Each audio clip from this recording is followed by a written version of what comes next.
Olá, meu nome é Danilo Costa, esse é o canal Voo Livre, seja bem-vindo. E esse vídeo é muito importante para você que viu meu vídeo intitulado Como Criar Periquitos Livres, onde eu ensino como criar psitacídeos livres e interessou-se pelo assunto e decidiu que vai fazer Voo Livre.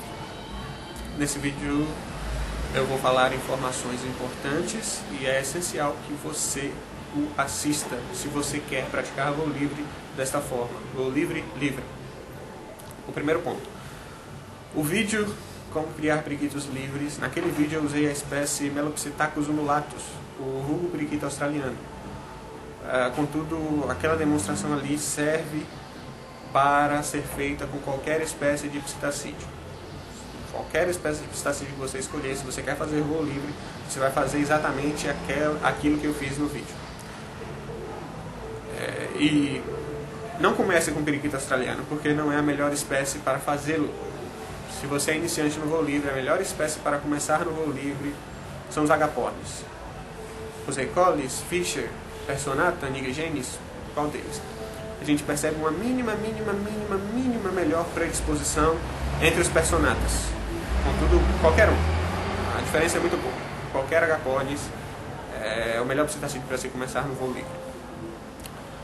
Outros pontos a se ponderar. Primeiro, você pode perder uma ave fazendo voo livre?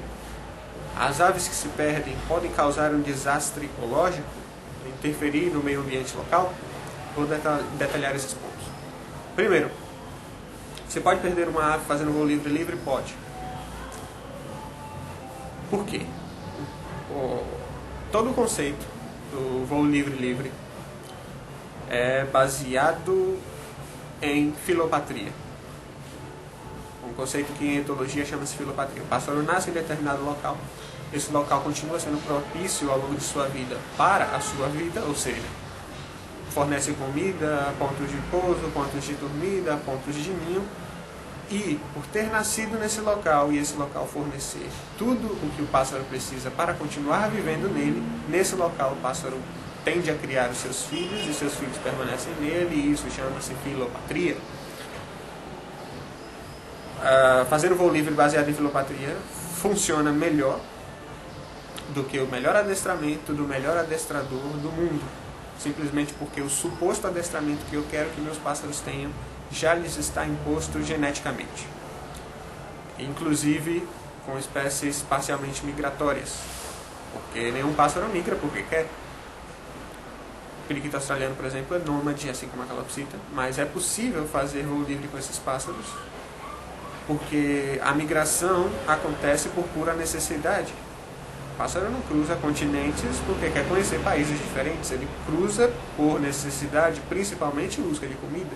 Se o ambiente em que ele vive é propício sempre, a migração cessa. Porque o pássaro não vai de avião, ele vai com suas penas e seus músculos.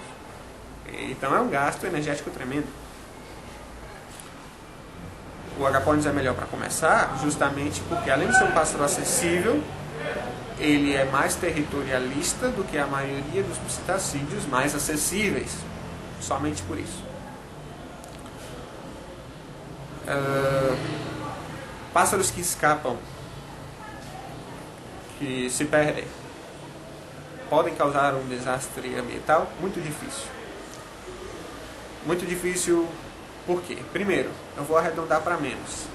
Nos últimos 100 anos, sendo conservador, nos últimos 100 anos, imaginem quantos milhares de pássaros escaparam, ariscos, ou aqueles que têm asas cortadas e que o dono se passa quanto ao corte, quanto ao recorte, e as asas crescem e esse pássaro foge, enfim.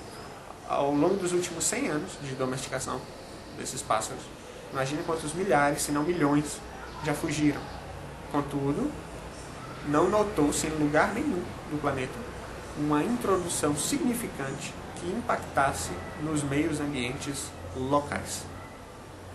A gente tem, por exemplo, em meados do século XX, o auge foi na década de 70, no sul dos Estados Unidos, na Flórida, quando ainda era possível importar periquitos australianos selvagens direto da Austrália. A gente teve um caso de introdução massiva lá. Havia milhares de periquitos australianos vivendo na Flórida. Estudos e mais estudos foram feitos, e além de constatar-se que esses periquitos não interferiam no ambiente local, ainda constatou-se que dependiam muito do ser humano para sobreviverem e reproduzirem como estavam fazendo, ou seja, eram mantidos por alimentadores artificiais, ninhos artificiais, dependiam estritamente do ser humano. Conforme a população foi deixando de ter esse hábito de alimentar os pássaros nos seus jardins, etc., os periquitos não conseguiram competir com pardais, por exemplo, aves nativas e aves introduzidas no local, na Flórida, no caso, e a população foi decaindo, até que hoje em dia praticamente já não há mais nenhum periquito australiano solto na Flórida.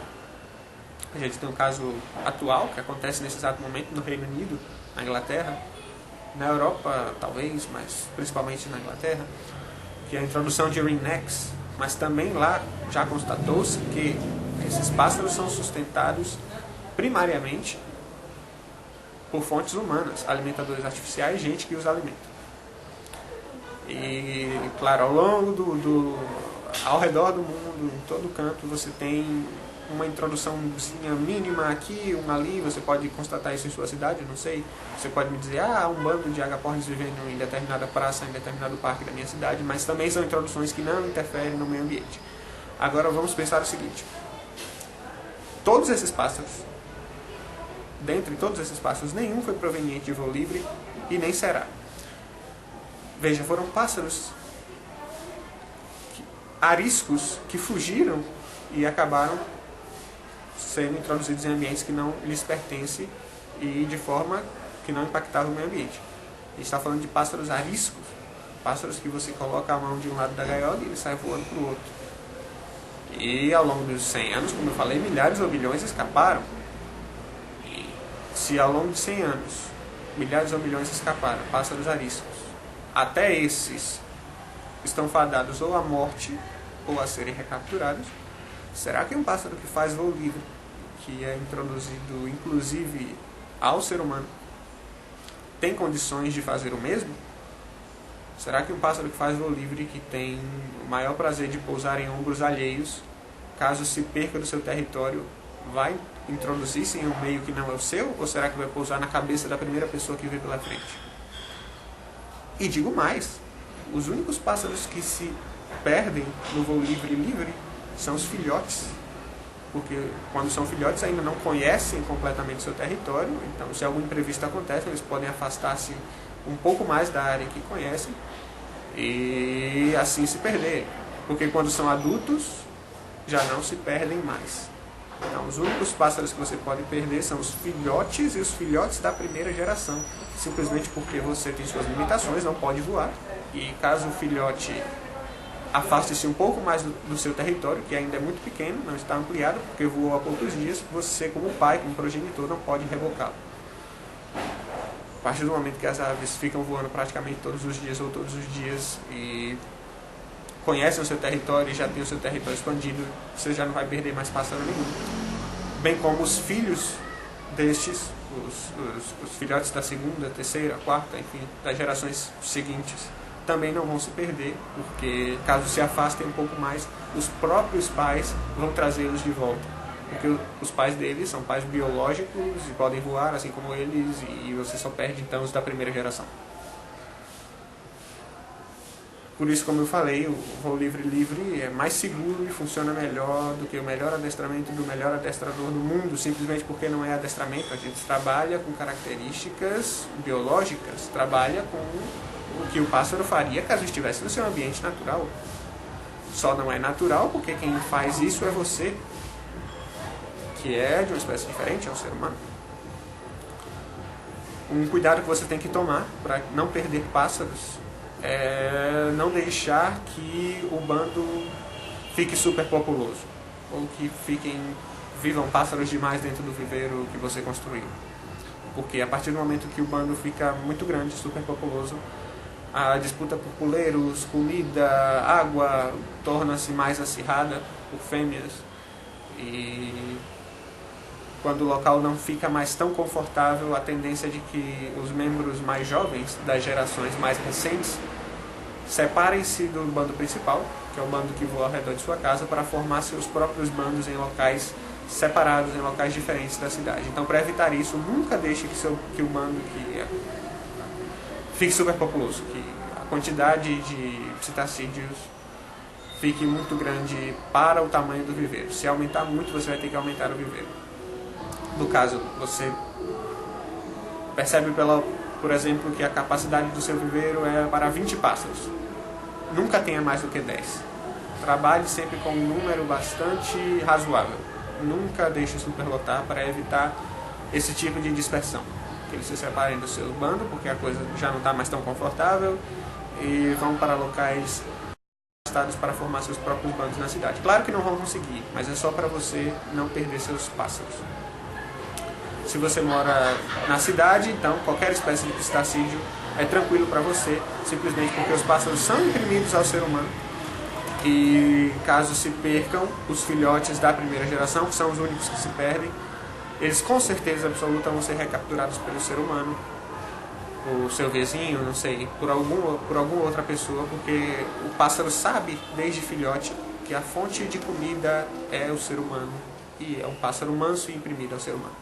Contudo, se você mora no campo, quer fazer voo livre numa cidadezinha do interior, uma fazenda, não sei, você vai ter que se dar o trabalho de pesquisar quais são as espécies de pistacídeo que já ocorrem em sua região e vai fazer voo livre com essas espécies, as que já ocorrem em sua região, com pássaros silvestres. Claro, vão ser pássaros legais, você vai adquiri-los legalmente e a coisa vai ficar um tanto mais cara. Não é que se você fizer com uma espécie diferente no campo, vai acontecer a introdução, eu não acredito nisso. É simplesmente para a gente não alimentar as más línguas que ficam agarrando-se nos argumentos mais medíocres para criticar o voo livre. Então a gente pode considerar uma hipótese mínima de que no campo, o campo fornece a vida, as fazendas, etc., a vida selvagem consegue fornecer comida, pontos de pouso, alimento, água, tudo que o pássaro precisa para conseguir estabelecer-se em determinado local. Então, para evitar alimentar esse tipo de comentário, esse tipo de argumentação no campo com espécies silvestres. Certo? O que a gente faz é semelhante ao que faz, por exemplo, um centro de reabilitação. Quando um pássaro é preso pelo IBAMA, ele vai ser reabilitado, se estiver doente vai ser curado, enfim. Quando estiver 100%, ele vai ser levado para um determinado local, uma fazenda, por exemplo, e nesse local ele vai ser solto, passa por um processo antes, mas vai ser solto, e quando for solto vai continuar sendo alimentado naquela região. E os centros de reabilitação já perceberam que a esmagadora maioria dos pássaros não sai daquele local, por causa da filopatria. Mas alguns sim, alguns saem e vão formar bandos em locais mais afastados. Por que isso ocorre nos centros de reabilitação e isso não vai ocorrer em sua casa? Por 3 fatores.